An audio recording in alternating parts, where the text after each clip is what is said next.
బ్రహ్మదేవుడు కొంప ముంచినావురు, ఎంత గొప్ప సొగసురు ఈ ఆడదాచినావురు.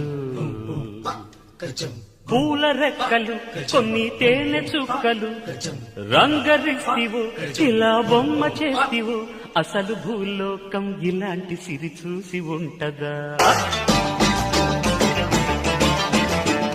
కనుక ఈ చిత్రం స్వర్గానికి చెంది ఉంటదా?